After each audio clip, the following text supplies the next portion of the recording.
qual é o papel hoje do profissional da contabilidade nas eleições? Então, Esse profissional que tem cada vez mais se destacado nos aspectos políticos, sociais, econômicos, mas nas eleições, qual é o papel? muito bem. O que acontece é o seguinte, o profissional da contabilidade, como você já deve ter entrevistado tantos outros profissionais, ele tem papéis importantíssimos em todos os segmentos econômicos, né, da sociedade. E não é diferente na área eleitoral, né? Agora, eu queria um pouquinho falar, antes do papel, se você me permite, falar um pouquinho do início da contabilidade eleitoral, né? Nós podemos dizer que estamos diante de um ramo novo da contabilidade no país. Por quê? Por que novo? Porque até 2010 não tínhamos regras muito definidas, não havia a participação da Justiça Eleitoral, que é a corte que fiscaliza os processos eleitorais no Brasil, não havia a participação oficial de um contador, nem tampouco das regras que nós temos hoje para prestar contas em campanhas eleitorais ou mesmo fazer a contabilidade de partido. Isso não existia. Então, a gente brincava, a gente falava que até 2010 as prestações de contas eram feitas em papel de pão, né? A gente fazia uma brincadeira dessa. Claro que não era bem assim, mas era mais ou menos isso, porque você podia usar qualquer tipo de sistema e a Justiça Eleitoral que, entre aspas, se virasse para poder entender o que é que você estava registrando.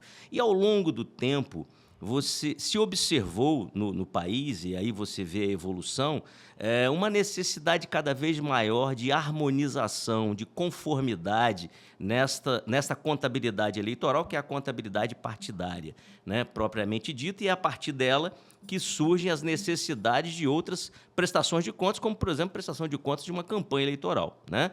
E, a partir de 2014, a partir do desenvolvimento dessa necessidade, através de um movimento muito forte do próprio Conselho Federal de Contabilidade, na época o presidente era o Martônio Coelho, e o que aconteceu foi que houve um movimento político, institucional, para que houvesse a introdução de 2 profissionais obrigatórios nos processos eleitorais do país. O primeiro foi o advogado e o segundo o contador, ou o contrário, né? O primeiro o contador e o segundo o advogado. O importante é que são os 2 profissionais que precisam estar do início ao fim de um processo eleitoral.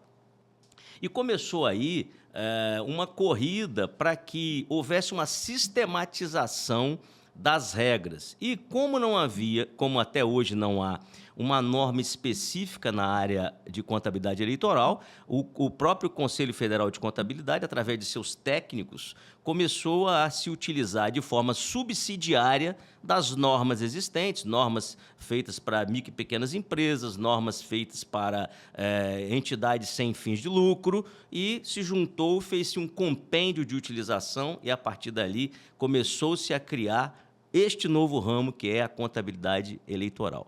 E aí, o papel do profissional é mais ou menos parecido com o papel do profissional de contabilidade em outros segmentos, qual seja o de registrar os fenômenos relacionados ao patrimônio, e aí do caso dos partidos, né?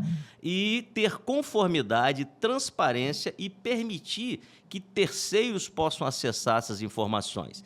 E cada vez mais, Joaquim, hoje nós temos um processo eleitoral no Brasil, um processo que é financiado pelo poder público, né?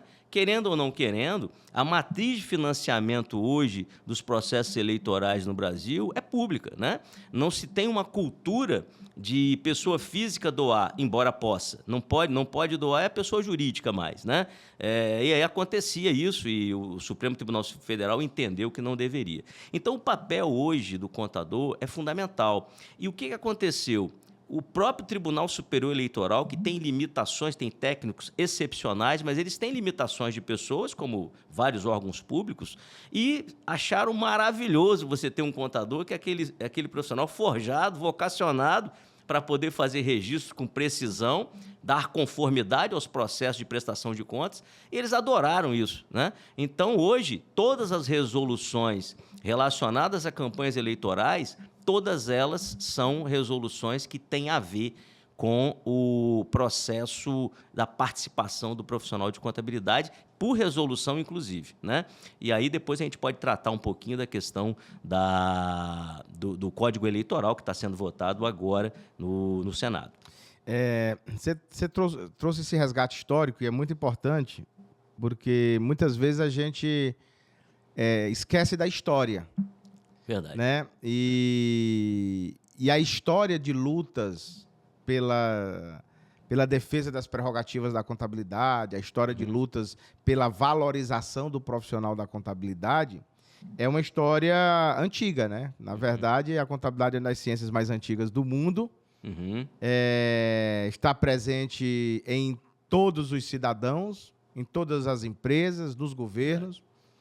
E as eleições, ela é verdadeiramente a porta de entrada da democracia, né? Exatamente. Que é onde cada um de nós, cidadãos, temos a oportunidade de escolher aquele.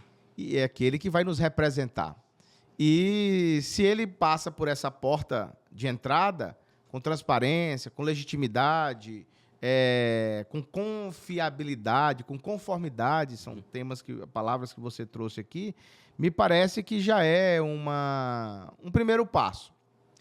E como eu disse aqui no início que atuei muito, eu vou lembrar de um fato até para fazer uma pergunta para você. As regras de financiamento de campanha, elas foram aí evolutivas. Certo. Né? Então, em algum momento, as empresas eram as grandes financiadoras.